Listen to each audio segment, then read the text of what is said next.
Wellness Warriors, welcome to this training where I'm going to teach you how to take action now and stop analyzing. Now, this is so important because right now, as you're fully aware, humanity is in a state where there's a lot of suffering going on.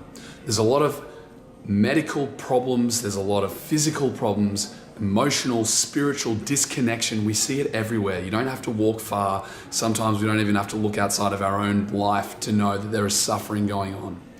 And you as a healer, the reason you got into this whole career, this whole modality that you're in is because you want to change that.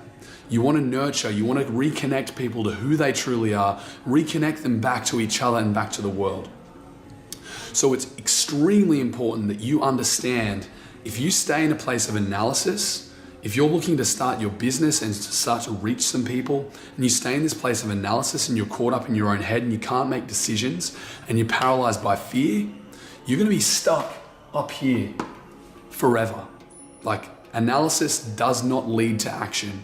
Analysis leads to further analysis. It feeds itself because it's very logic centered, it's very ego based. And when we get caught up in that, we can just stay there forever, which means we're not going to help people, which is what I do not want to see. What I would love to see is people coming from heart, people taking action, people going out and creating something, coming from a place of love, coming from courage, coming from those attributes which are heart-centered.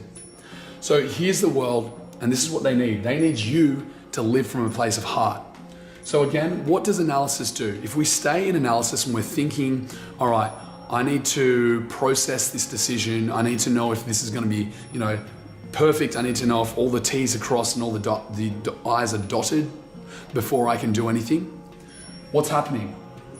We're essentially just staying here. Yeah? We're only going to stay here until we take some form of action.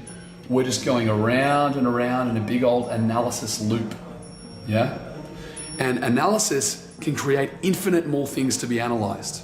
If it's stuck in a place of indecision, it will just continue to analyze, continue to be in a place of fear, continue to make excuses, and continue to be stuck. Okay? Now, if we use our human faculties as they're designed to be used and we come from heart, this will serve us. This will be good. However, we need to come first from heart.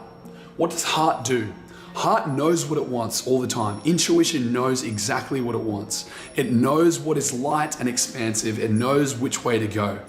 If we live from a place of heart and we're guided from our heart, we're always going to be moving in the right direction. We're always going to be going up and up and expanding more as a human being. So what does that look like? Well, our heart knows that humanity's suffering. It knows that these things are happening, so it takes action immediately. Whatever the action is, it does something. It moves. Yeah? It moves. It moves forward. And then what happens? It makes a mistake. It fails, learns a lesson. And then what happens? Capacity is increased.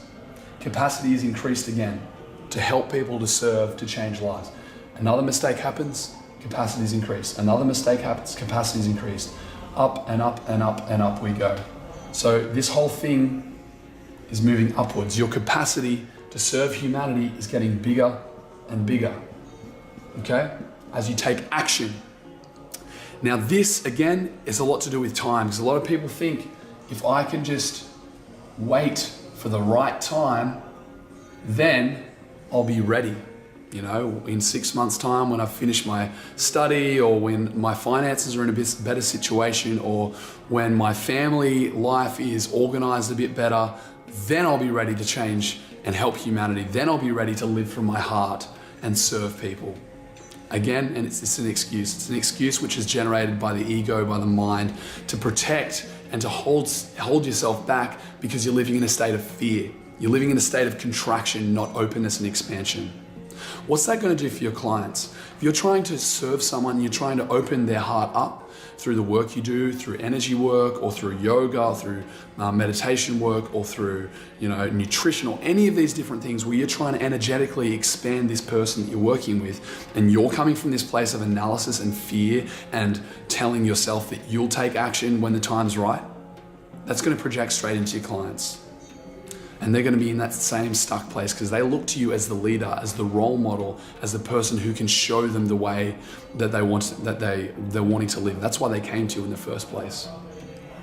So it's super important, again, that you're coming from a place of heart and you're looking at the time to take action as now. This whole time thing is an illusion. Telling yourself it'll be right in the future, illusion. It's right now. Okay, it's always right now. And it doesn't have to be a massive action you go out and take, but it does have to be a decision. You are going to commit to live from heart. You're going to commit to not coming from your ego and not coming from your logical left brain. You're going to use the tool of your logical left brain to facilitate this action taking, to help you with the action taking, but you're not going to make decisions from there. Okay? As a healer, as someone who wants to change the world, this is what you need to do. Take action now, come from the place of heart now, and move forward in the direction of your dreams now. Yes, you'll make mistakes. Yes, there'll be plenty of learning and hard work along the way, but this is all part of the journey of living from a place of heart and truly making an impact on people's lives. I hope you enjoyed that training.